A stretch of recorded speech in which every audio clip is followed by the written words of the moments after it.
नमस्कार. आज आपण आंतरराष्ट्रीय व्यापारामध्ये जो एक अत्यंत परवलीचा शब्द आहे, मोस्ट फेवर्ड नेशन, याच्या संबंधी थोडीशी माहिती घेऊया.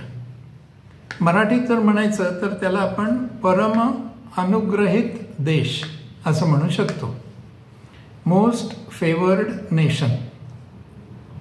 आंतरराष्ट्रीय व्यापारामध्ये आयात निर्यात होत असते आणि ज्या वेळेला आपण इतर देशांकडनं आयात करतो त्यावेळेला ती आयात स्वस्त असू शकते, त्या मालाचा दर्जा चांगला असू शकतो आणि त्यामुळे असा चांगल्या दर्जाचा माल स्वस्त जर भारतामध्ये आला किंवा कोणत्याही देशामध्ये आला तर त्याचा फटका स्थानिक उद्योगांच्या विकासाला होऊ शकतो, हे आपण जाणतो. कारण की त्या मालाची स्पर्धा देशांतर्गत उत्पादित मालाशी होत असते आणि त्या स्पर्धेत देशांतर्गत माल टिकत नाही, त्यामुळे स्थानिक उद्योगांचा विकास होत नाही. हे थांबवण्यासाठी काय केलं जातं तर आयातीवर बंधनं लादली जातात. ही बंधनं साधारणपणे कस्टम्स ड्युटी किंवा कोटा किंवा लायसन्स किंवा परमिट अशा स्वरूपाची असतात. अशी जर का समजा बंधनं लादली गेली तर त्याच्यामुळे आयात कमी होते आणि आयात कमी झाल्यामुळे स्थानिक उद्योगांना स्पर्धा कमी होते आणि म्हणून स्थानिक उद्योगांची वाढ होऊ शकते, असं साधारणपणे लॉजिक त्याच्या पाठीमागे लावलं जातं. अशी ज्या वेळेला आयातीवर बंधनं लावली जातात तेव्हा त्याला ट्रेड विथ डिस्क्रिमिनेशन म्हणजे भेदभाव करणारा व्यापार. तुम्ही स्थानिक उद्योगांना वेगळी ट्रीटमेंट देताय आणि आयात केलेल्या मालाला वेगळी ट्रीटमेंट देताय, याला ट्रेड विथ डिस्क्रिमिनेशन असं म्हणतात. असं डिस्क्रिमिनेशन होऊ नये आणि मुक्त ट्रेड असावा यासाठी पहिल्यांदा 1948 साली गॅट नावाचा एक करार झाला आणि त्यानंतर 94 साली WTOचे करार झाले. त्याचा पायाच मुळी असा आहे की ट्रेड विदाउट डिस्क्रिमिनेशन, भेदभाव विरहित असा व्यापार व्हायला पाहिजे. आता हे भेदभाव दोन प्रकारचे असतात. पहिला भेदभाव जो असतो तो म्हणजे स्थानिक आणि परकीय. स्थानिक वस्तू, स्थानिक सेवा, स्थानिक उत्पादक या तीन गोष्टी एका बाजूला आणि विदेशी सेवा, विदेशी वस्तू आणि विदेशी उत्पादक या दोघांना समान ट्रीटमेंट देणं, याला म्हणायचं ट्रेड विदाउट डिस्क्रिमिनेशन. इंग्रजीत त्याला नॅशनल ट्रीटमेंट असं म्हणतात. म्हणजे थोडक्यात समान वागणूक ही त्या देशांनी इतर देशांना, व्यापारी जे भागीदार आहेत त्या देशांना दिली पाहिजे. हा भेदभावाचा एक प्रकार स्थानिक आणि परकीय. दुसरा एक प्रकार असतो तो म्हणजे ज्यांच्याकडनं आयात करायची आहे किंवा ज्यांच्याबरोबर व्यापार करायचा आहे अशा देशांमध्ये भेदभाव करायचा. म्हणजे आपण एका देशाकडनं आयात करत असलो तर त्यांना दिलेली ट्रीटमेंट वेगळी आणि दुसऱ्या देशाकडनं आयात करत असलो तर त्या देशाला दिलेली ट्रीटमेंट वेगळी. याला आपण म्हणतो देशादेशात भेदभाव.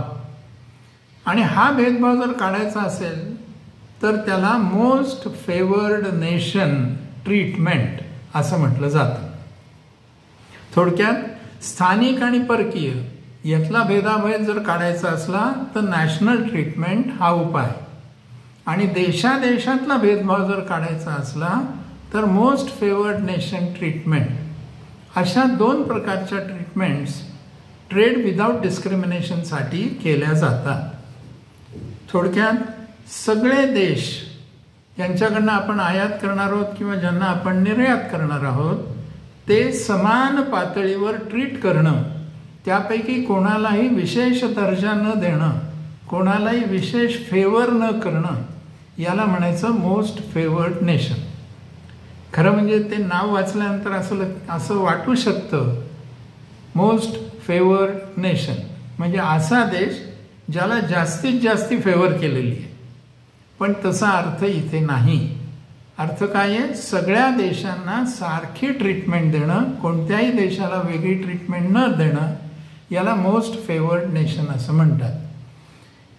अशी ट्रीटमेंट दिल्यामुळे होतं काय? तर सगळे देश समान पातळीवर व्यापारासाठी मुक्त राहतात. WTOच्या करारापैकी 3 मुख्य करार आहेत, ज्याच्यामध्ये पहिला करार आहे वस्तू व्यापार, ज्याला गॅट म्हणतात, general agreement on tariffs and trade. त्यातलं पहिलं कलमच मोस्ट फेवर्ड नेशन संबंधी आहे. दुसरा एक करार आहे ज्याचं नाव आहे general agreement on trade in services, म्हणजे सेवा विषयक करार. त्याच्यातलं दुसरं कलमच मुळी मोस्ट फेवर्ड नेशनचं आहे. आणि तिसरा एक महत्त्वाचा करार आहे, त्याचं नाव आहे TRIPS, trade related intellectual property rights. त्याच्यातलं चौथं कलम हे मोस्ट फेवर्ड नेशन संबंधी आहे.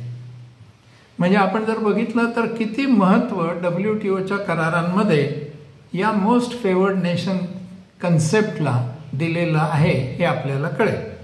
याच्याने फायदा काय होणार आहे? तर सर्व देशांना समान वागणूक दिली जाते. कोणत्याही देशासाठी विशेष सवलती, विशेष प्रलोभन, इन्सेंटिव्ह असं दिलं जात नाही. त्यामुळे स्वस्त आयात शक्य होते. जो देश तुम्हाला स्वस्त माल निर्यात करू शकेल किंवा जो देश तुमच्याकडचा माल आयात करू शकेल, त्या देशाला सारखी ट्रीटमेंट आहे, कोणालाही विशेष सवलत दिलेली नसते. परिणामतः छोटे छोटे देशसुद्धा, ज्यांच्याकडे निगोशिएटिंग पॉवर नाही आहे, असे देशसुद्धा निर्यात करू शकतात. जगामध्ये काही मोठे देश आहेत ज्यांची आर्थिक ताकद मोठी आहे, ज्यांची राजकीय ताकद मोठी आहे.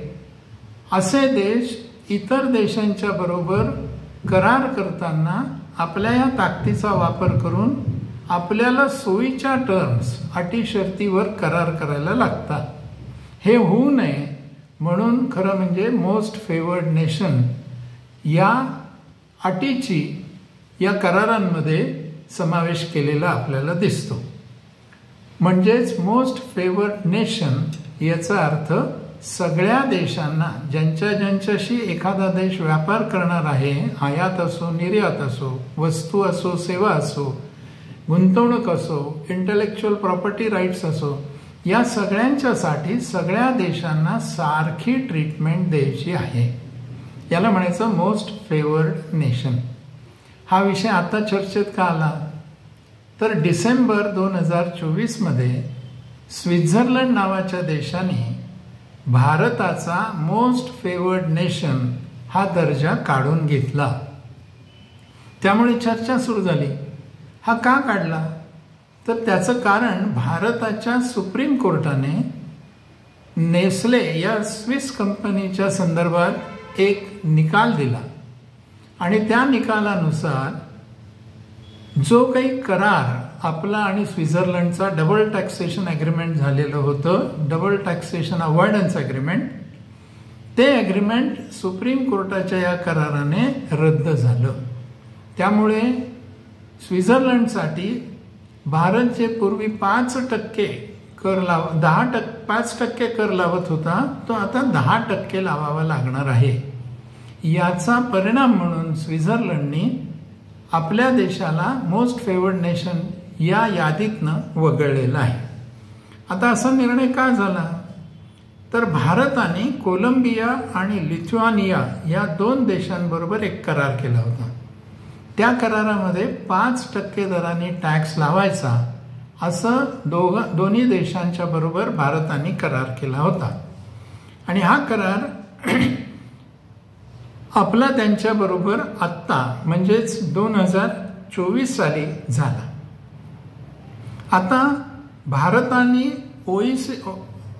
OECD कंट्रीज बरोबर, OECD म्हणजे organisation for economic cooperation and development, असं एक ऑर्गनायझेशन आहे जागतिक स्तरावर. त्या ऑर्गनायझेशनचे जे सभासद आहेत त्या सभासदांच्या बरोबर भारताने एक करार केलेला होता आणि त्याच्यामध्ये मोस्ट फेवर्ड नेशन ही संकल्पना होती.